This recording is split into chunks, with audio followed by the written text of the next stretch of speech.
Após a grande comissão, é iniciada a jornada dos discípulos de Cristo a pregarem o evangelho, primeiramente ao judeu. E num primeiro momento, a igreja estava ligada a um grupo de pessoas que acreditavam em Jesus Cristo como Salvador. As reuniões ocorriam em casas e a igreja não era considerada uma organização. A igreja é fundada na mesma cidade que Cristo foi condenado e executado, Jerusalém. Fica evidente a obra do Espírito em guiar os apóstolos até o dia de Pentecostes, uma festa que reunia judeus de todas as partes do mundo para que ali, naquele momento, ocorresse o derramamento do Espírito. Seguido da manifestação do Espírito, Pedro é conduzido a pregar a palavra e 3.000 pessoas creram em Jesus naquele dia. Logo, os seguidores de Cristo passaram a ser perseguidos, primeiramente pelas autoridades judaicas, aquelas que compunham o Sinédrio, e o livro de Atos nos mostra como os apóstolos foram perseguidos nesse momento. A perseguição fez com que a igreja se fortalecesse e dá o primeiro mártir, Estevão, também relatado no livro de Atos. E o relato ali no capítulo 8 traz Saulo, futuro Paulo, consentindo com a morte de Estevão. Quanto ao sistema de governo, nessa primeira fase não demorou muito até que os apóstolos delegassem sua liderança com homens capacitados, que tinham a função de ajudar os necessitados. Também surgiu a necessidade de obreiros capacitados para a liderança da igreja. Então, nesse momento, a liderança é dividida em apóstolos, presbíteros e diáconos. Com a forte perseguição por parte do Império Romano, os cristãos se viram obrigados a atravessar o Jordão e o centro do cristianismo se tornou Antioquia, o que antes era Jerusalém. Se num primeiro momento a palavra era pregada aos judeus, já nesse segundo momento a palavra também é levada aos gentios. Filipe foi impelido pelo Espírito a pregar na região da Samaria. Os samaritanos pertenciam àquelas 10 tribos que não foram levadas ao cativeiro assírio em 721 a.C.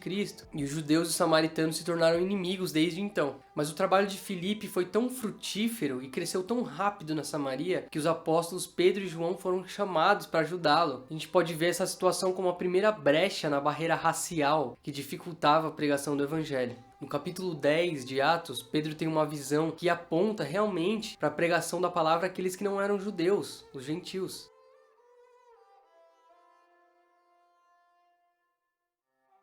Paulo de Tarso, por sua vez, o apóstolo Paulo, foi o pivô de pregação ali no Novo Testamento. O apóstolo recebeu a melhor educação possível, sendo discípulo de Gamaliel, um importantíssimo mestre judeu da época. Não somente a instrução judaica, mas também a sua cidade Tarso contribuiu para que ele tivesse num ambiente intelectual, onde ele teve contato com a filosofia grega. Paulo também era um cidadão romano, que trouxe diversos benefícios, como a gente consegue ver nos capítulos 16 e 25 de Atos. Paulo pregou desde a Antioquia da Síria até Roma, onde era sua meta. E ao chegar numa determinada região, ele se dirigia ao centro urbano daquela região e pregava numa sinagoga ali no primeiro momento. Quando encontrava forte resistência, ele pregava aos gentios. Ao fundar uma igreja, o apóstolo Paulo logo organizava presbíteros e diáconos e fazia com que aquela igreja, aquela comunidade se autogovernasse. E era função daquela comunidade pregar para as localidades próximas para que outras comunidades fossem fundadas. Embora o apóstolo não acompanhasse fisicamente as igrejas o tempo todo, ele se mantinha informado por meio de agentes, por meio de cartas que esses agentes enviavam de acordo com a situação de que cada igreja passava. Se uma comunidade enfrentava problemas ou necessitava de apoio, o apóstolo Paulo escrevia cartas que eram comumente inspiradas pelo Espírito Santo. E se aquela situação desfavorável permanecesse, Paulo fazia de tudo para visitar pessoalmente aquela comunidade. A doutrina contida nas cartas de Paulo não é contrária aos ensinamentos de Jesus. Muito pelo contrário, é inspirada pelo Espírito Santo de Deus.